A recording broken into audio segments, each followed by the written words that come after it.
Sometimes I see contract extensions given to players by NFL general managers, and I'm like, what the hell are you thinking? You're giving them way too much over way too many years, and it just wasn't called for, and the timing wasn't right on it either. And this is the attitude I had when the Chicago Bears gave Jay Cutler Aaron Rodgers money when he's a guy that consistently can't beat Aaron Rodgers, and he hadn't even hit the open market coming off of yet another maddeningly inconsistent season where he missed several games due to injury. The Bears just dove head in, and I'm like, why? Did you really think that the bidding was going to get that out of control to where somebody was going to give Jay Cutler more money than what you ultimately gave him? Well, I see similarities here in what the Cincinnati Bengals did with Andy Dalton, which is why I referenced Jay Cutler. Because you can thank Jay Cutler and to a lesser degree Joe Flacco for these type of contract extensions for quarterbacks, and especially middle of the pack average NFL starting quarterbacks, that you're going to start to see more and more. 6 years, $119 million.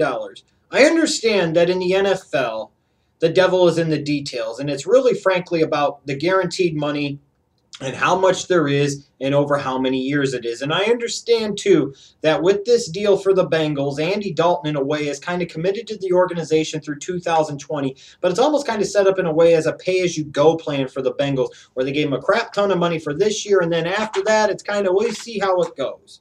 And while that sounds great in theory, I just don't get the timing of this. You've got Andy Dalton, who was your second-round pick out of TCU in 2011. He's been your starting quarterback the past 3 seasons. He's led the team to the playoffs each of the past 3 seasons, but each time they've gotten to the playoffs, he's played poorly in the playoffs, and your team has lost their opening round playoff game.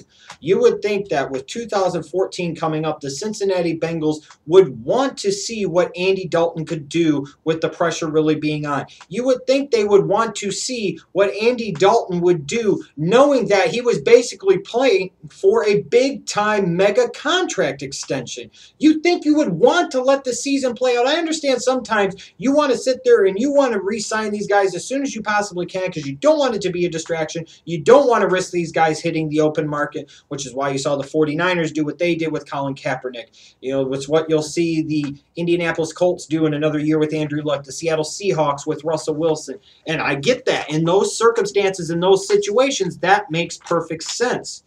Those are guys that have proven something. Those are guys that have shown what they can do. Those are guys that you don't want to take the risk of losing because you know more likely than not, if you do lose them, your organization is going to be a lot worse off for it. And I just don't see where Andy Dalton fits into that mold. Are you really going to compare Andy Dalton to a Colin Kaepernick or a Russell Wilson or a Cam Newton or an Andrew Luck? No, I don't think so. Again, a solid, middle-of-the-road, average NFL starting quarterback that flashes some promise at times and other times, especially with pressure in his face, plays like a guy that looks like he would have been a 6th or 7th round pick out of TCU 3 years ago. I just don't get it. Why would you sit there and do this before you had to? Were the Bengals afraid, their front office afraid, that Andy Dalton was going to have this dynamic season and then he hits the open market in free agency and sky's the limit and it's going to create a huge bidding war? I think that fear is unfounded, and I think if I'm the Cincinnati Bengals, I would have rolled the dice. If I'm the Cincinnati Bengals, why not wait? Why not have Andy Dalton have the pressure of proving what he can do one more time? Why not have Andy Dalton have the pressure of trying to play up to a big contract? Shit, now you've basically already given it to him. And you would have thought, too, that with the Cincinnati Bengals, that somebody else from that 2011 draft class, even though he's under contract through 2015, that's wide receiver A.J. Green, one of the top 5 players at his position in the league, you would think that would be the bigger priority. You would think that would be the guy that you would place the emphasis on trying to get his deal done first. He's proven what he could be. He's shown you what he could be. And he's a hell of a lot better at what he does than what Andy Dalton is at what he does.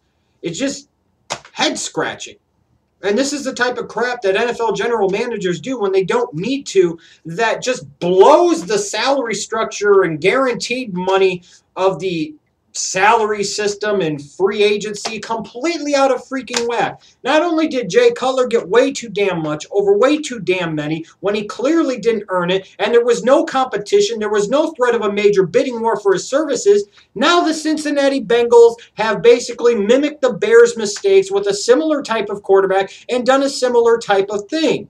Some people put a spin on this and say, well, you know, long term, if he does pan out, it's not that terrible of a deal. And they basically got him committed to the organization for the next 7 seasons. Well, yeah, in theory, that sounds great, and that may hold true. We're also talking about Andy Dalton here. Let's not crown his ass just yet. He hasn't even lived up to the standards of Carson Palmer in Cincinnati, let alone show himself to be a real deal franchise NFL quarterback. Like I said, a head-scratching move, and I don't get why NFL GMs do this sometimes. They just jump the gun like they can't help themselves.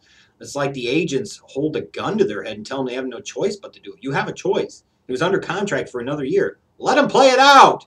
See what happens. Jeez.